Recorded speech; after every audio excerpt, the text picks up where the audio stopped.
نے مفتی سلمان اظہری صاحب کی موجودگی میں ایک ایسا شعر پڑھا جو اہل سنت والجماعت کے عقیدے کے خلاف ہے. وہ شعر کیا پہلے سن لیجئے گا اس شاعر نے کیا پڑھا.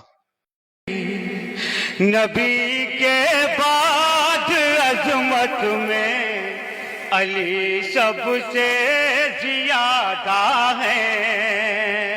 نبی کے بعد عظمت میں علی سب سے زیادہ ہے. نبی کے بعد عظمت میں علی سب سے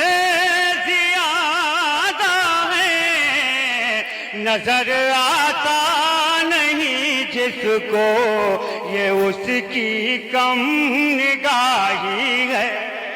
نظر آتا نہیں جس کو یہ اس کی کم نگاہی ہے. شعر آپ لوگوں نے سن لیا. مفتی سلمان اظہری صاحب جب یہ شعر پڑھ رہا تھا تو ان کے چہرے کا جغرافیہ بدل گیا تھا. علماء کی طرف انہوں نے مڑ کر بھی دیکھا. لیکن دیکھیں دانشور عقل مند عالم ربانی وہی ہوتے ہیں جو وقت کی نزاکت کا خیال کرتے ہیں, حالات کو دیکھتے ہیں. اب لوگ کہتے ہیں کہ یہاں اصلاح کرنی چاہیے تھی, تو بھیا اصلاح کی ہے. جب ان کا نمبر آیا نا تقریر کرنے کا تو انہوں نے اس شعر پر ہی اصلاح کی ہے. اور نعت کوئی انٹرٹینمنٹ کے لیے نہیں ہے کہ تم نعرے لگاؤ, ہنسی خوشی اچھل کود کر چلے جاؤ. نعت جو پڑھتا ہے شاید یہ بھی تمہارے دلوں میں عشق رسول پیدا کرتا ہے. اعلیٰ حضرت فاضل بریلوی رحمۃ اللہ تعالی علیہ نے لکھا ہے, آپ سے پوچھا گیا کہ اگر حضور کی محبت بڑھانا ہے تو کیا کریں.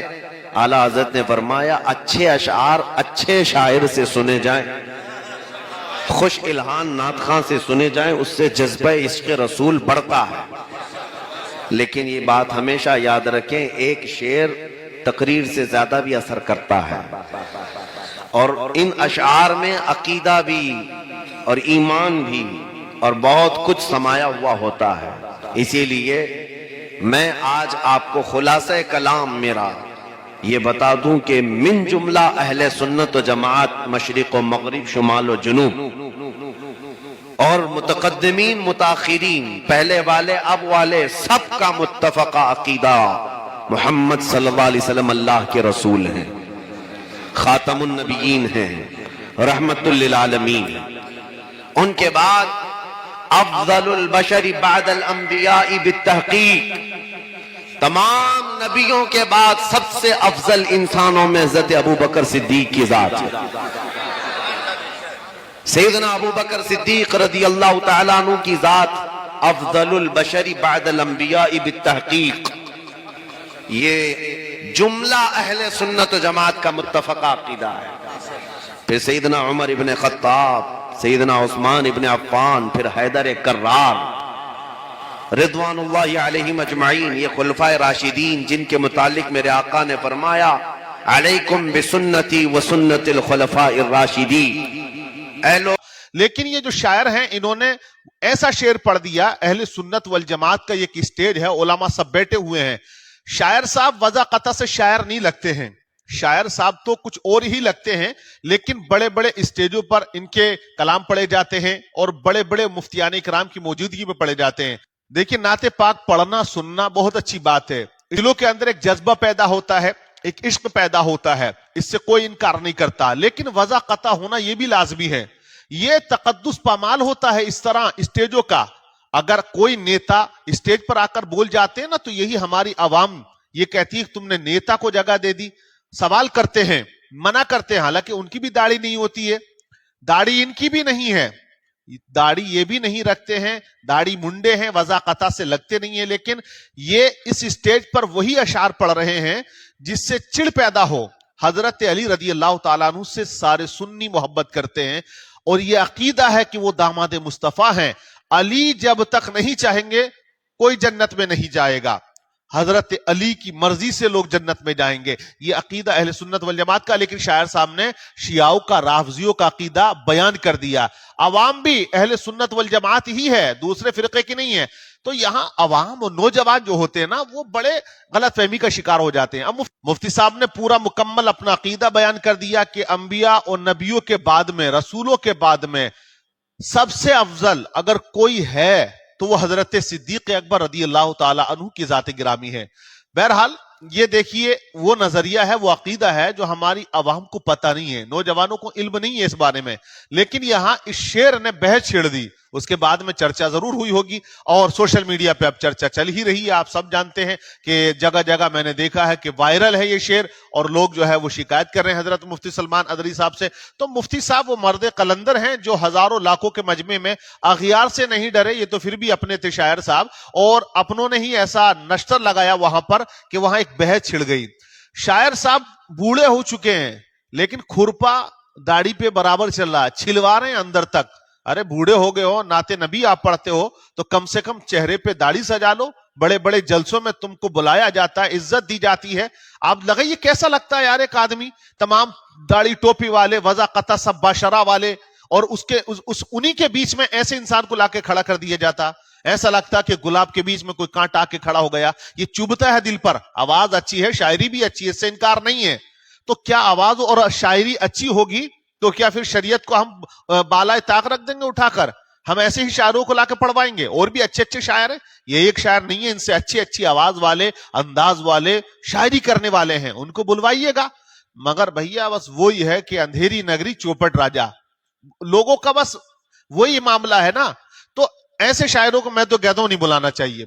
بہرحال لیکن مفتی سلمان اظہری صاحب نے حق بیانی کر دی ہے. اب ہماری عوام جو ہے, نوجوان طبقہ جو ہے, وہ بھی اس بات کو دل و دماغ میں جگہ دے بھائی. جب تم نعت نبی سنتے ہو, جیسے کہ مفتی صاحب نے کہا کہ جوش و جذبے میں آ کے نعرے لگاتے ہیں, کھل کھلا دیتے ہیں, انجوائے کرتے ہیں لوگ.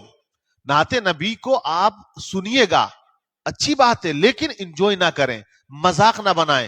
وہاں جو ہے ہو ہلہ کا ایک ماحول نہ بنائیں. شاعر صاحب نے پڑھا اور وہ موبائل میں دیکھ کے نعت پڑھ دی ہے, تو اب چلیا نوٹوں کا معاملہ اتنا چلتا ہے کہ بہت زیادہ.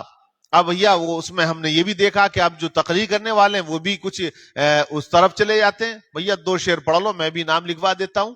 کیوں؟ وہ اس لیے کہ تقریر کرنے والا 2 گھنٹے اگر تقریر کرتا ہے تو ان کی حوصلہ افزائی لوگ نہیں کرتے ہیں بھائی.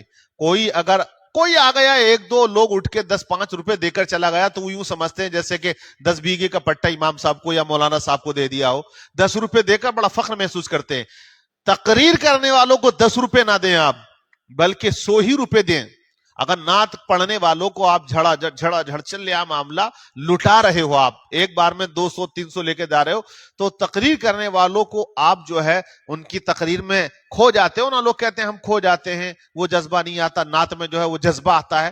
تو وہ اتنی محنت سے تقریر کرتے ہیں, قرآن و حدیث کی بات آپ تک پہنچاتے ہیں, مطالعہ کرتے ہیں, اس کے باوجود جو ہے وہ انعام و اکرام ان کو نہیں دیا جاتا ہے. تو یہ تم ایک طرح سے علماء کی حق میں بہتر نہیں کر رہے ہو. علم والوں کو آپ جو ہے عزت کے مقام پر بٹھاؤ, علم والوں کی حوصلہ افزائی کرو, قدر کرو, تاکہ دوسرے جو نسل ہے نا ہماری آنے والی, وہ دیکھے کہ واقعی ہماری قوم نے, ہمارے سماج نے عالموں کو سر پہ بٹھایا ہے, عزت دی ہے, ان کو جو ہے نوازتے ہیں. تو وہ اس طرف بھی آئیں گے, ان کا جھکاؤ بنے گا. لیکن اب زیادہ تر یہ ہے کہ کسی کا کلام اٹھایا اور وہ موبائل میں ٹائپ کر لیا اور آ کر وہ پڑھ گئے, آدھا پون گھنٹہ 1 گھنٹہ لوگوں نے انہیں نواز دیا. وہ عالم ربانی جو پڑھ کر آئے, مطالعہ کر کے آئے, بغیر دیکھے ہی ان کو تقریر کرنی ہے, اور حوالے بھی دینے ہیں, اور اصلاح بھی کرنی ہے, اور زیادہ محنت بھی انہیں کو کرنی ہے. ان کی کوئی حوصلہ افزائی نہیں کرتا ہے. تو نعت نبی ہونی چاہیے. 1-2 کلام شروع میں آپ پڑھوائیے گا. جلسوں میں زیادہ تر یہی ہو رہا ہے, نعت خوانی اتنی ہو جاتی ہے کہ 12 سے 2 بج جاتے ہیں. اس کے بعد تقریر کا نمبر آتا, لوگ جا کر سو جاتے ہیں. تو جو مقصد تھا جلسے کا وہ فوت ہو جاتا ہے. اس لیے ایک زمانہ ہو گیا جلسوں کو, کتنا عرصہ ہو گیا آپ لگا لیں, 70-75 سال تو ہو گئے ہندوستان کو آزاد ہوئے. اسی وقت سے جلسے چل رہے ہیں, کانفرنسیں ہو رہی ہیں. دیش آزاد ہونے کے بعد میں آپ اندازہ لگائیے, پہلے بھی ہوئے کانفرنسیں, فضل حق خیر آبادی نے کی ہیں, آپ نے کتنے جلسے کیے, کتنی تقریریں کی دیش کو آزاد کرانے کے لیے.